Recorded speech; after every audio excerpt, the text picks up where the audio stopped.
तो JEE mains के paper में बचे हैं अब अप्रोक्सीमेटली 90 से 100 दिन। अब लड़ाई या तो इस पार की है या उस पार की है। अब अपनी पूरी जी जान लगा दो, सारी दूसरी टेंशनें छोड़ दो। नहीं होगा, होगा नहीं होगा, ये सब सवाल करने का टाइम ही नहीं है। हसल करते रहो, पूरी जान से पढ़ाई करो, जरूर होगा तुम्हारा।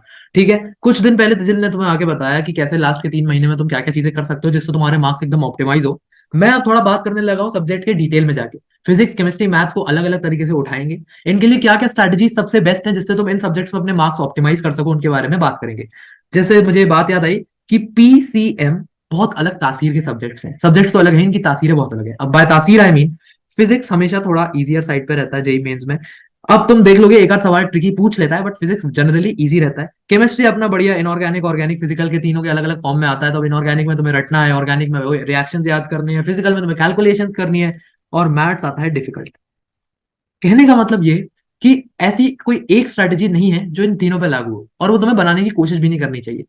हर सब्जेक्ट को अलग तरीके से डील करना है, अलग तरीके से टैकल करेंगे। ये पॉइंटर हटा दे वरना हर वीडियो में आ जाता है, फिर व्यूज नहीं आते उस पर। हाँ, सॉरी।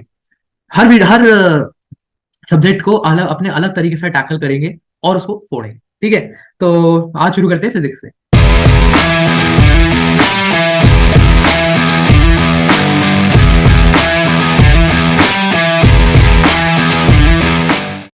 तो फिजिक्स के लिए जो स्ट्रैटेजी है वो है चैप्टर वाइज प्लानर बनाने की।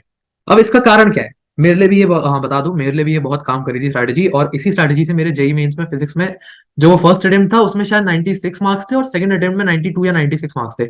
आई थिंक दोनों में 96 थे, बट क्योंकि मुझे क्लियरली याद नहीं, तुम सेफ्टी के लिए 92 ले लो, कोई बात। ये स्ट्रैटेजी बहुत काम की है। इस स्ट्रैटेजी में क्या है, सारे फिजिक्स के चैप्टर्स को ना मैंने 3 हिस्सों में बांट दिया, टीयर 1, टीयर 2, टीयर 3। अब इसके पीछे का लॉजिक सुनना। जनरली क्या होता है ना, ये स्ट्रैटेजी फिजिक्स में काफी पहले से चली आ रही है, तो तुम देखोगे कहीं भी ढूंढोगे तो इसमें क्या है, तुम्हें मिल जाएगा कि टीयर 1 वो है जो बहुत ज्यादा, जिनका सबसे ज्यादा वेटेज है। टीयर 2 वो है जिनका थोड़ा कम वेटेज है। टीयर 3 वो है जिनका बहुत ही कम वेटेज है। ये थोड़ा सा गलत तरीका है।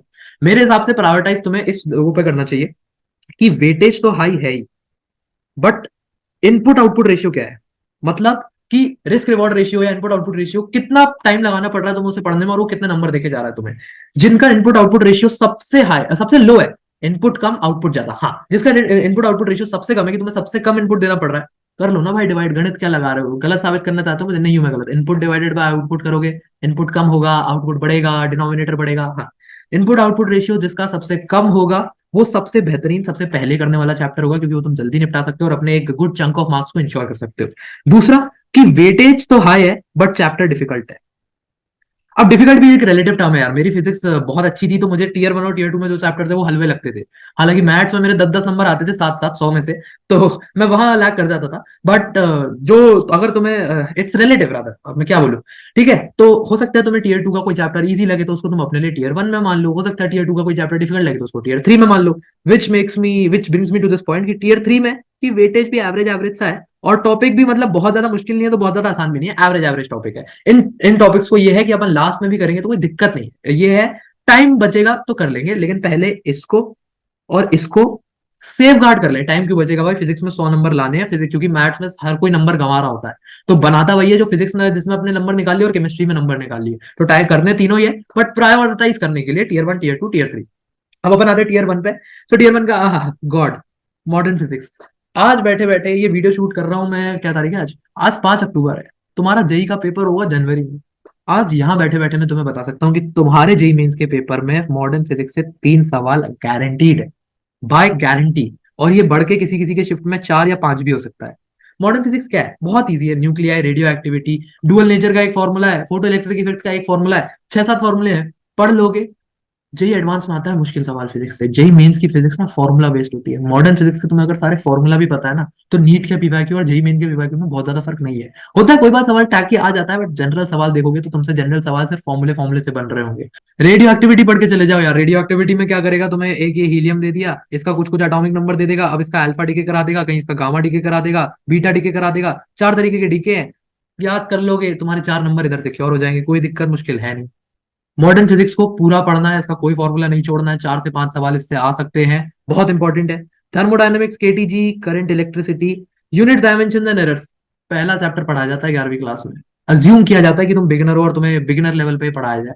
यूनिट डायमेंशन एंड एरर से इजी चैप्टर कोई नहीं है। हाँ, इसमें थोड़ा बहुत कई बार डायमेंशन में लेंदी सवाल पूछ लेता है, तो उसके लिए क्या करना है, प्रैक्टिस। प्रैक्टिस कर ले जाओगे, तुम्हें डायमेंशन के सवाल चुटकियों पे बनाने लगोगे। करंट इलेक्ट्रिसिटी, केसीएल, केवीएल, ज्यादा क्या पूछेगा, रेजिस्टिविटी का ग्राफ पूछ लेगा, रेजिस्टिविटी का फॉर्मूला पूछ लेगा, कोएफिशिएंट ऑफ रेजिस्टिविटी पूछ लेगा, यूनिट डायमेंशन ने बता दिया, थर्मोडायनेमिक्स केटीजी, फिर अगेन फॉर्मूला बेस्ड, पूरा फॉर्मूला बेस्ड चैप्टर है। सेमीकंडक्टर्स एनसीईआरटी से पढ़ के चले जाओगे, ईएम वेव्स एनसीईआरटी से पढ़ के चले जाओगे, सीधे फॉर्मूला पे सवाल पूछता है। इसमें तुम्हें एक इक्वेशन दे देगा, इक्वेशन में पूछेगा ओमेगा बता दो, ओमेगा से वेलोसिटी निकाल दो। फॉर्मूले पे बेस्ड सवाल आ रहे हैं। और इन क्वेश्चन इन ये चैप्टर्स तुम्हारे ऐसे हैं कि तुम्हें आधा दिन भी नहीं लगता इन्हें पढ़ने में, आधे दिन में पढ़ के तुम्हारे दो सवाल पूरे बनवा देंगे।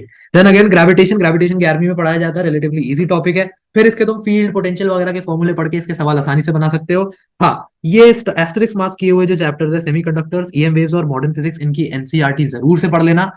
जितना मैं इजी चैप्टर्स को बता दे रहा हूँ, ये उतने इजी नहीं होते हैं। हाँ, मैं थोड़ा हवा हवा में बात कर देता हूँ फिजिक्स को लेके, क्योंकि मेरी यार फिजिक्स स्ट्रांग थी, तो मैं थोड़ा सा हो जाता हूँ कि इसमें क्या ही मुश्किल है। बट अगर तुम्हें मुश्किल आ भी रही है तो उसका एकमात्र सॉल्यूशन है, पीवाईक्यूज उठाओ, उन्हें प्रैक्टिस करो, अपने आप मुश्किलें दूर हो जाएंगी। मुझे फिजिक्स पसंद इसलिए थी, मैं पीवाईक्यू बनाता था, मुझे इजी लगने लग गया था एक टाइम के बाद, तो मुझे पसंद, इजी चीज किसको नहीं पसंद, right?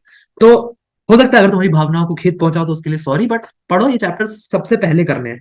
Modern physics, thermodynamic, KTG, current electricity, units, dimension and error, semiconductors, EM waves और ग्रेविटेशन मोस्ट इंपॉर्टेंट है, सबसे पहले करना है। अब इनके बाद सेकंड प्रायोरिटी क्या है? सॉरी, यहाँ पे मैं कुछ लिखा रह गया। हाँ, सेकंड प्रायोरिटी टीयर 2 में आते हैं, थोड़े मुश्किल चैप्टर्स हैं बट वेटेज बहुत हाई है। Electrostatics and capacitors, MEC, ray optics, laws of motion, work energy power और सर्कुलर मोशन। ओ, ये ईएम वेव्स दोबारा हो गया। एक्चुअली इसको ना मैंने लास्ट मोमेंट पे यहाँ से हटा के टीयर 2 से हटा के टीयर 1 कर दिया था, क्योंकि ये भी यार थोड़ा रिलेटिवली इजियर टॉपिक है, इसलिए एसीएन ईएमआई, सॉरी, हाँ, एसीएन ईएमआई और कम्युनिकेशंस। अब कम्युनिकेशंस तुम्हारा प्योरली थ्योरी है, जेई एडवांस में तो चैप्टर आता भी नहीं है, इसकी एनसीईआरटी पढ़ी चले जाओगे, दो सवाल इससे आ जाते हैं, एक तो आता ही आता है, कई बार दो भी सवाल आ जाते हैं। एनसीईआरटी पढ़ोगे तुम्हारा वो सवाल निकल जाएगा 4 नंबर तुम्हारे इन। हाँ, इससे क्योंकि सवाल एक ही आता है तो इसको टीयर 1 से इनमें ना रखे, टीयर 2 में रखा है। ठीक है। रे ऑप्टिक्स में यार, रे ऑप्टिक्स में किसी एक फॉर्मूला पे पिन पॉइंट कर पाना थोड़ा मुश्किल है, बट हालांकि तुम्हारा एन बाई वी वाला जो फॉर्मूला है, और तुम्हारा जो लेंस मेकर फॉर्मूला है, और बाकी फिर तुम्हारे मैग्निफिकेशन के फॉर्मूले, मैग्निफिकेशन किसमें, तुम्हारे टेलीस्कोप और माइक्रोस्कोप में जो मैग्निफिकेशन है, वो वाले जो फॉर्मूले थोड़े इंपॉर्टेंट रहते हैं। लॉज ऑफ मोशन में तो, अब लॉज ऑफ मोशन में तो कुछ भी पूछ सकता है, लॉज ऑफ मोशन और वर्क एनर्जी पावर को अक्सर कंबाइन करके पूछता है, तो यहाँ पे तुम्हारा मोस्ट ऑफ द केसेस में conservation of energy, conservation of momentum पे सवाल बन रहे होते हैं, तो कोई दिक्कत नहीं है। हाँ, थोड़ा मुश्किल है, प्रैक्टिस करो, हो जाएगा।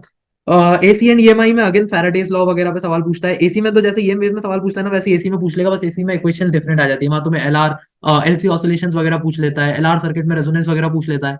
तो ये चैप्टर्स हल्के से मुश्किल है, बट इनको करके जाओ, इनका वेटेज काफी हाई है। अब अब देखो, मैंने तुम्हें जो भी इन टीयर 1 टीयर 2 के चैप्टर्स में टॉपिक्स बताए हैं, वो बहुत वेगली बताए कि हाँ, इसमें से ये पूछ सकता है। वो इसलिए क्योंकि इन पे बहुत ही पिन पॉइंट कर पाना कि यार ये आएगा, सिर्फ ये पढ़ के जाओ, गलत है। ये चैप्टर्स टीयर 1 और टीयर 2 के चैप्टर्स तुम्हें पूरे पूरे करके जाने हैं।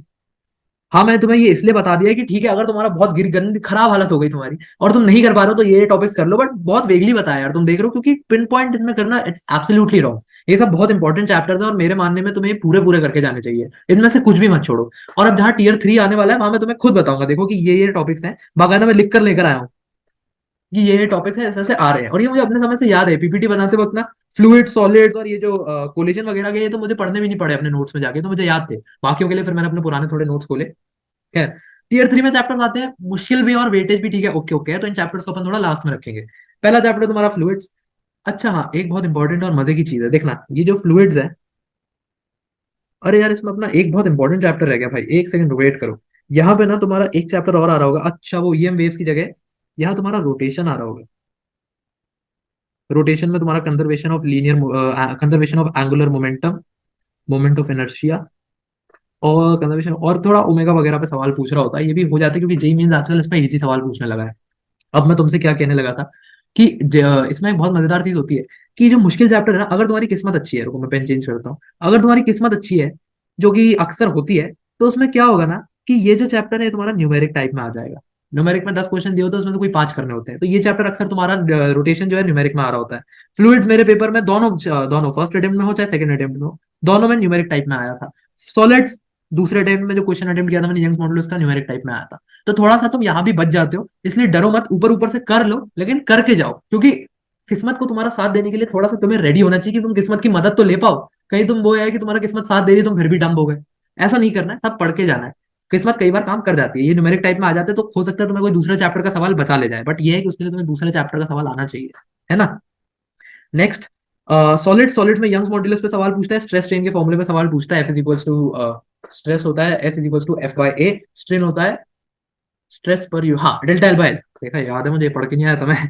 वेव ऑप्टिक्स में सिंगल स्लिट डिफ्रैक्शन YDSC, इसके 4-5 सेट ऑफ फॉर्मूलाज होते हैं, वो पढ़ ले जाओगे तुम्हारा काम बन जाएगा। वेव मोशन में डॉपलर्स इफेक्ट करके जाना। वेव मोशन चाहे तुम पूरा छोड़ रहे हो नहीं छोड़ना है, लेकिन डॉपलर्स इफेक्ट बिल्कुल मत छोड़ना, डॉपलर्स इफेक्ट करके जाना। कोलिजन एंड सीओएम में सिर्फ तुम्हारा कंजर्वेशन ऑफ मोमेंटम और कंजर्वेशन ऑफ काइनेटिक एनर्जी पे सवाल बन रहे होते हैं। थर्मल प्रॉपर्टीज ऑफ मैटर में तुम्हारे कोएफिशिएंट्स ऑफ एक्सपेंशन पे जनरली सवाल बन रहे होते हैं। और एसएचएम में तुमसे इक्वेशन ऑफ वेव देके वही तुमसे 3-4 उसके फॉर्म्स है वो पूछ लेगा। ठीक है, ये हो गया टीयर 3 चैप्टर्स, इनकी अपन थोड़ा लास्ट में रखते हैं प्रायोरिटी। अब भाई साहब सबसे डिमांड वाला सवाल है, कोई जूनियर मेरे से बात करता है, कोई मेरी कॉलोनी में रहने वाले जो जूनियर्स हैं, नहीं तो जो स्कूल में जूनियर्स थे, कोई भी कोई सवाल पूछता है, किसी को कोई दिक्कत होती है, तो सबसे पहले आता है भैया क्वेश्चंस नहीं बनते। यार तुम मुझसे बोलोगे अगर कि मैं जेई मेन की फिजिक्स के पीवाईक्यू लगाता हूँ और मेरे से वो सवाल 6-6 बार 7-7 बार कोशिश करने पर, निथक प्रयास करने पर भी नहीं होते, तो यार मैं तुम्हारी बात नहीं मानूंगा। जेई मेंस के पीवाईक्यूज मुश्किल नहीं होते हैं फिजिक्स के, ठीक है। जेई एडवांस पूछता है फिजिक्स, बहुत मुश्किल फिजिक्स पूछता है JEE advance, but JEE mains physics नहीं मुश्किल पूछता। मान लिया तुमसे सवाल नहीं हो रहा, मेरे भी कोई पूरे नंबर तो नहीं थे फिजिक्स में, मुझसे भी नहीं हुए थे 2-3 सवाल, लेकिन अगर तुमसे वो सवाल नहीं हो रहा तो उस पर ट्राई करो दोबारा, दोबारा करने पे नहीं हो रहा किसी टीचर से पूछो, किसी टीचर से नहीं हो रहा तुम गूगल पे सर्च करो, यार गूगल बहुत बेहतरीन चीज है। तुम्हें अधिकतम जेई मेन के पीवाईक्यू, मुझे तो जेई एडवांस के भी मिल गए थे, ये सारे पीवाईक्यू तुम्हें गूगल पे भी मिल जाते हैं। और मैं तुम्हें एक चीज बताऊं, ये कोई पेड प्रमोशन नहीं है यार, बहुत छोटा चैनल है, अभी कोई पेड प्रमोशन नहीं मिल रही है, हमें कोई पैसे नहीं मिल रहे। एजुनीति चैनल है मोहित गोइंका सर का, बहुत बेहतरीन चैनल है, इसमें तुम पीवाईक्यूज इस चैप्टर इस चैनल से, इसमें 2020 से लेके 2020 में नहीं, पहले से शायद 2019 वगैरह से लेके 2023 तक के सारे पीवाईक्यूज सर ने सॉल्व किए हुए हैं। जाओ जाके सर के साथ बैठो, असिस्टेड सॉल्विंग है, लगाते जाओ लगाते जाओ लगाते जाओ पीवाईक्यू, क्या दिक्कत है, एक टाइम के बाद तुमसे खुद होने लगेंगे। हाँ इसमें मैं एक चीज तुम्हें कहना चाहूंगा कि यार जो जैन अटेम्प्ट हुआ था ना 2023 का, उसमें फिजिक्स थोड़ा ज्यादा इजी लेवल पे आ गया था, तो वो अभी प्रैक्टिस ना करो तो अच्छा है, क्योंकि बहुत इजी सवाल है, तुम प्रैक्टिस करोगे तुम्हें लगेगा कि ये ऐसे ही सवाल आएंगे, और फिर वो एक्सपेक्टेशन पे इतने इजी सवाल आना आगे, I don't think it's really practical या आइडियल। तो जैन 23 के सवाल ना करो, पहले सबसे पहले मेरी एडवाइस रहेगी तुम 22 के सवाल करो, वो बहुत रेलिवेंट है, उसके बाद तुम जाओ 20 पे उसके बाद जाना, इसलिए क्योंकि डिफिकल्ट है 20 के सवाल थोड़े, तो तुम्हारा विश्वास ही ना उठ जाए कि यार जेई मेन में इतने मुश्किल सवाल आ रहे हैं, मेरा क्या होगा, नहीं 20 का थोड़ा हार्डर साइड पे था पेपर। उसके बाद अगर ये भी सारे हो जाए तो तुम 21 पे चले जाओ, और इसके बाद अप्रैल 23 के लगा लो, मैं तो कहूंगा 23 से पहले तुम अप्रैल 23 के लगा लो, क्योंकि लास्ट ईयर के कर लोगे तो बेहतर है, पिछले साल से काफी इफेक्टेड रहता है मेंस का पैटर्न। तो ऐसे प्रैक्टिस करो, क्वेश्चन अपने आप बनना शुरू हो जाएंगे। ठीक है, तो यहाँ पे वीडियो को एंड करते हैं, काफी लंबा वीडियो हो गया यार, एक्चुअली थोड़ा सा ना मेरी फिजिक्स स्ट्रांग है और मुझे फिजिक्स में बहुत इंटरेस्ट है, तो मैं बहुत दिल से चाहता हूँ कि तुम सब फिजिक्स में बहुत अच्छा करो, और बहुत दिल से इस वीडियो के लिए रिसर्च करो और इस वीडियो को बनाए।